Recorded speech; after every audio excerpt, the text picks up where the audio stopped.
Bonjour à toutes et à tous, bienvenue pour cette nouvelle édition, nouvelle semaine en ce lundi 17 septembre sur votre chaîne d'information régionale. Vous êtes bien avec nous sur Grand Littoral TV. On va démarrer avec la météo, bien évidemment une belle journée dans l'ensemble.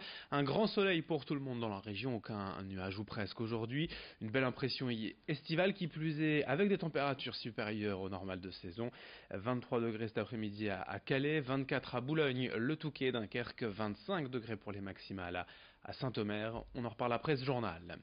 À la une, tout d'abord, la conférence de presse de rentrée du président du département du Nord, Jean-René Le Cerf. L'occasion d'évoquer plusieurs sujets, mais surtout sa politique concernant les allocataires du RSA. 110 000 personnes en sont bénéficiaires aujourd'hui dans le département pour un coût global de près de 300 millions d'euros. Réduire ce chiffre était l'un des objectifs du mandat de Jean-René Le Cerf, notamment en sanctionnant ceux qui n'étaient pas en recherche active d'emploi. Depuis son élection en 2015, il annonce ainsi près de 35 000 sanctions prises. L'an prochain, les bénéficiaires du RSA refusant pour la troisième fois un poste en lien avec leurs compétences et le territoire seront sanctionnés et radiés pendant 4 mois.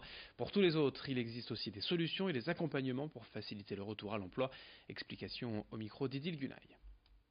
Je l'estime, et je pense être modeste, à plus de 10 000 personnes qui auraient pu rejoindre un emploi, dont nous sommes d'accord d'ailleurs pour nous occuper des freins à l'emploi. Si ce sont des freins qui tiennent à la mobilité, si ce sont des freins qui tiennent à la garde d'enfants, là il n'y a vraiment aucun problème.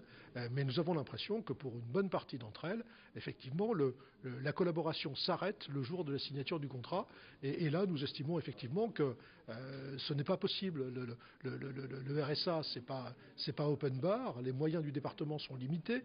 Le département ne peut pas négliger ses responsabilités à l'égard des personnes âgées, à l'égard des personnes vivant avec un handicap, parce qu'il y a des personnes qui ne souhaitent pas travailler et puis ont organisé leur vie différemment. Dans l'actualité également de cette semaine, après le World Cleanup Day ce samedi et diverses actions de nettoyage du littoral, place à la Journée nationale de la qualité de l'air ce mercredi 19 septembre. Créée en 2015, cette manifestation a pour but de favoriser les mobilisations individuelles et collectives pour sensibiliser les citoyens à l'importance de respirer un air de bonne qualité. Tout le monde est invité à participer aux événements organisés. Il y en a quelques dizaines prévus dans la région. Vous pourrez trouver un de ces événements organisés près de chez vous en allant sur internet sur le site développement-durable.gouv.fr. Explication avec 2 spécialistes de la pollution au micro de Nicolas Lebrun. Pour nous, une urgence à en parler. C'est-à-dire qu'en tant que chercheurs, à sortir de nos laboratoires et à utiliser nos compétences, à nous réunir pour aller vers le grand public et leur expliquer que la pollution de l'air impacte leur santé de façon parfois complexe et qu'il est important d'en discuter, important de questionner ces pratiques, ces usages, parce que des petits changements dans la vie de tous les jours peuvent parfois avoir des effets sur la santé des personnes fragiles, asthmatiques, des personnes enceintes, mais aussi dans la vie de tous les jours. Le constat aujourd'hui est catastrophique. On estime à plusieurs centaines de milliards, par exemple, le nombre de particules ultrafines que vous respirez chaque jour. Donc vous imaginez les conséquences sur la santé, en particulier des plus fragiles, des personnes qui ont des pathologies pulmonaires, des personnes qui ont des pathologies cardiaques, etc. Le dernier rapport de l'OMS est quand même affligeant, puisqu'il estime à plus de 4 millions de morts dans le monde, de morts prématurées liées à, malheureusement, des expositions à des atmosphères qui sont contaminées, qui sont polluées. Donc il est largement temps d'agir maintenant. Dans cette édition également sur Grand Littoral TV en ce lundi, le grand angle de la rédaction pour découvrir une formation de pilote d'ULM à seulement 10 € par mois. C'est à Longnes, près de Saint-Omer, et c'est évidemment un tarif exceptionnel pour apprendre à voler. Reportage signé Corentin Escaillé. Une formation de pilotage d'ULM d'1 an peut coûter entre 1 500 et 4 500 €. Un tarif élevé que beaucoup de jeunes intéressés par la formation ne peuvent pas forcément se permettre de payer. C'est une des raisons pour lesquelles Philippe Souni, formateur, propose à certains de ses élèves de baisser le prix de la formation à 10 € par mois. Mais ce n'est pas la seule cause de cette initiative. Il y a aussi un intérêt économique. Je suis un centre de formation d'instructeurs, et pour former des instructeurs, j'ai besoin d'élèves pilotes. J'en manque un petit peu actuellement, donc c'est aussi un moyen pour recruter des jeunes.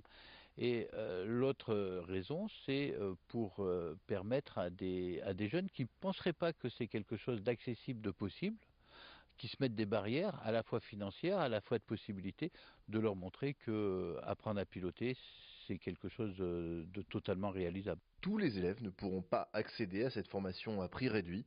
Les candidats devront d'abord passer le BIA, brevet d'initiation aéronautique, qui couronne une formation théorique comprenant 2 heures de vol. À la suite de ce diplôme, 1 à 3 élèves seront sélectionnés au mérite. Ils seront sélectionnés tout d'abord avec les résultats de l'examen du BIA, qui est un examen national.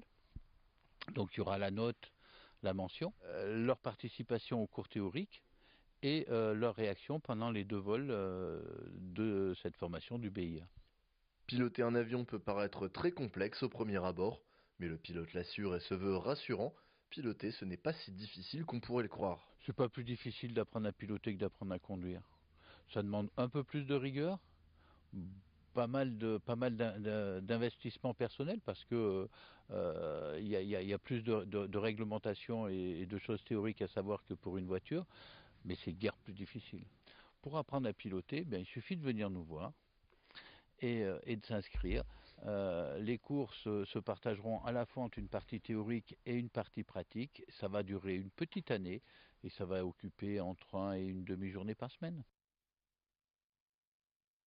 Du sport également dans ce journal sur le littoral avec la rencontre organisée il y a quelques jours dans un magasin de sport spécialisé à Grande-Synthe et le champion de boxe local Raphaël Tronchet, le champion de France poids lourd, défendra son titre au Palais du Littoral le 29 septembre.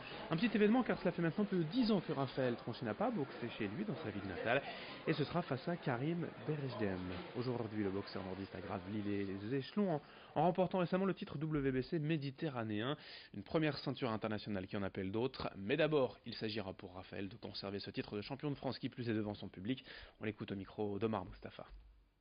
Alors ce combat est très important pour moi parce que ça fait très longtemps que j'ai pas boxé à Grande-Synthe. Donc, je sais plus quand était mon dernier combat dans la ville de Grande-Synthe, ça doit faire minimum 10 ans. Puisque je suis professionnel depuis 2008 et j'ai pas boxé, j'étais pas professionnel à Grande-Synthe. Donc ça fait très longtemps. Ça a beaucoup d'importance pour moi parce que ça fait très longtemps que j'ai pas pu satisfaire mon public grand-synthois. Parce que c'est un public qui est fervent en boxe, c'est un public qui m'a toujours suivi dans mes combats amateurs. On a pu remplir la salle du Four de l'époque pour ceux qui connaissent. Donc c'était vraiment un grand plaisir.